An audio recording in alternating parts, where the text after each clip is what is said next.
Donc, notre projet scientifique se passe dans le parc Fernand-Séguin. Ce que nous allons faire, ce n'est pas seulement observer, mais surtout investiguer à propos des différents éléments de la mort et des liens qui les unissent. Le but primaire était d'étudier l'érablière du centre Fernand-Séguin au printemps. Nous regardions le nombre d'organismes présents dans notre mort selon l'évolution de ses dimensions, de la température et des feuilles présentes dans les arbres. Nous avions à formuler une question de recherche relative à l'expérimentation du centre écologique Fernand-Séguin. La question est, quels sont les éléments qui font en sorte que l'érablière est équilibrée? Nous avions aussi à formuler une hypothèse. Autant l'environnement que les espèces présentes ont un impact. Autrement dit, les proies, les prédateurs, la présence du soleil en conséquence du temps de l'année sont tous des facteurs liés à l'équilibre. Nous avons décidé d'être spécifiques avec le lien entre la présence de plus en plus importante de la strate arborescente ainsi que le nombre d'espèces présentes dans la mare. Nous croyons qu'il y a effectivement un fort lien. Comme matériel utilisé en laboratoire, nous avons eu besoin de, bien évidemment, notre échantillon de mort, de pots de pétri, un binoculaire et d'un appareil photo pour avoir nos organismes en mémoire. Pour la méthode utilisée, nous prenions premièrement notre échantillon de mort et la vidions dans le pot de pétri. Nous le placions ensuite sous le binoculaire et allumions les deux lumières, c'est-à-dire celle du dessous et du dessus. On observait et identifiait chacun des organismes en se référant aux cartables disponibles en classe. Il était bien important d'éteindre l'éclairage lorsque l'on pouvait, sinon, à la chaleur, les organismes devenaient moins actifs.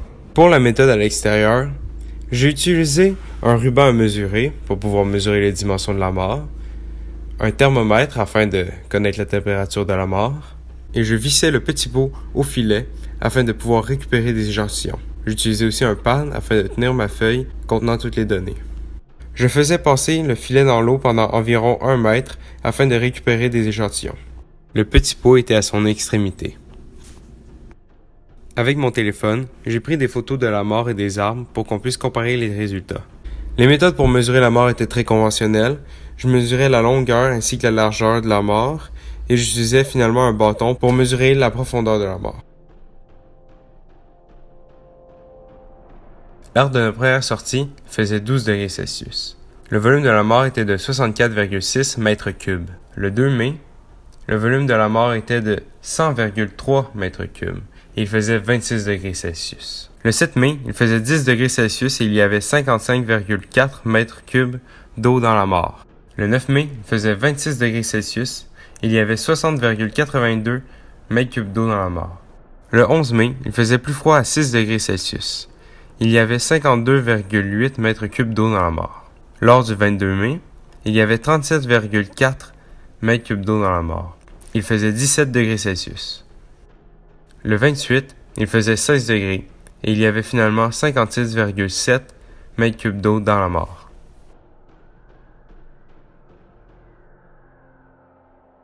Voici notre graphique. Il comporte 4 données, soit la température, le volume de la mort, l'évolution des feuilles dans les arbres, ainsi que le nombre d'espèces selon les différents jours. Commençons avec la température. Naturellement, la température augmente au fil du temps en raison de l'arrivée du printemps. Cependant, elle n'est pas stable, elle présente des variations. Ensuite, nous avons l'analyse de la mort. Cette dernière a pris de l'ampleur soudainement le 2 mai, probablement en raison d'une pluie la veille. Ensuite, elle prend une capacité stable pendant 2 semaines et elle diminue pour reprendre un peu de volume par la suite. Avec le temps, l'assèchement de la mort devient de plus en plus rapide. Nous pouvons constater avec les photos du graphique que les feuilles des arbres surviennent presque d'un coup. Du 24 avril au 11 mai, nous ne voyons presque pas d'évolution, seuls quelques bourgeons sont visibles. Le 22 mai, presque tous les feuilles sont apparues. Pour le nombre d'espèces, on peut constater une évolution au fil du temps. Leur nombre est en croissance. Au départ, nous avons moins de 20 espèces. À la fin, nous touchons le 40 espèces. Plus la mare baisse en capacité, plus le nombre d'espèces augmente.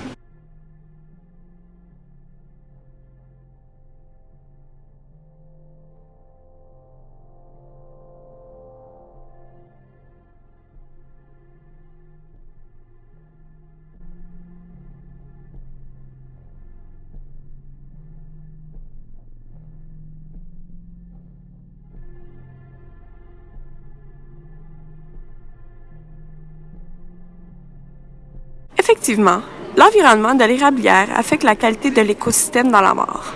Par exemple, on peut remarquer que le volume de la mare diminue au fil du temps. Ceci est causé par la pousse des feuilles. Ces dernières empêchent la chaleur de sortir, ce qui assèche les mares. Aussi, elle est utile pour héberger les larves d'insectes.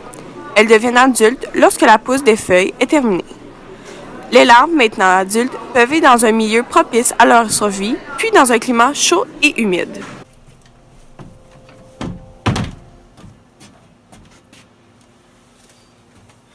Comme nous l'avons vu tout au long de ce projet, tous les éléments de l'écosystème de l'érablière influencent les éléments de l'écosystème de la mare.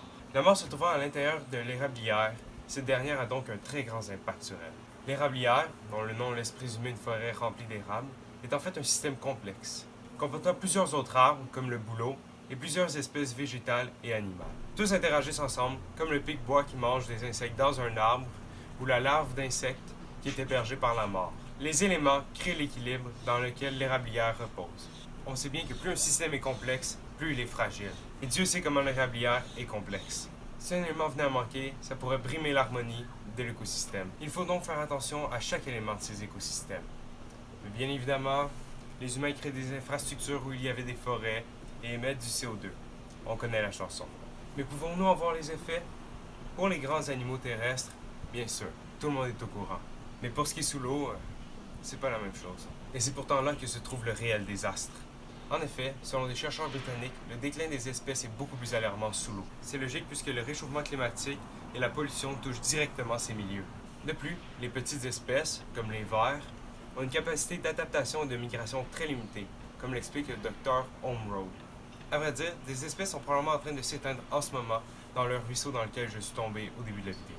Cependant, ce n'est pas seulement le fait que les voitures ou les usines créent du CO2, que les grandes compagnies émettent beaucoup de déchets. Ce n'est pas seulement ça qui fait disparaître les espèces. Le simple fait de marcher sur une plante ou un insecte peut avoir des conséquences graves pour l'écosystème. Ce sont souvent les plus petites espèces qui ont les tâches les plus importantes, comme les insectes ou les vers, qui eux se débarrassent des déchets biologiques des autres animaux et qui remplissent la litière de nutriments pour les petites plantes. Chaque élément influence les autres. Il faut donc faire attention à tous les éléments, aussi banal qu'il peut sembler. Les humains ont l'habitude de se sentir tout-puissants, quasiment invincibles face à la nature, persuadés de l'avoir domptée. Cependant, il faut se souvenir que si nous continuons à agir de la sorte, certains éléments de l'écosystème planétaire seront anéantis, détruisant l'harmonie de ce système. Les éléments du système n'arriveront plus à agir normalement, en essayant de lutter pour leur survie. Certains s'éteindront inévitablement. Et il ne faut pas oublier que nous aussi, nous faisons partie de cet écosystème.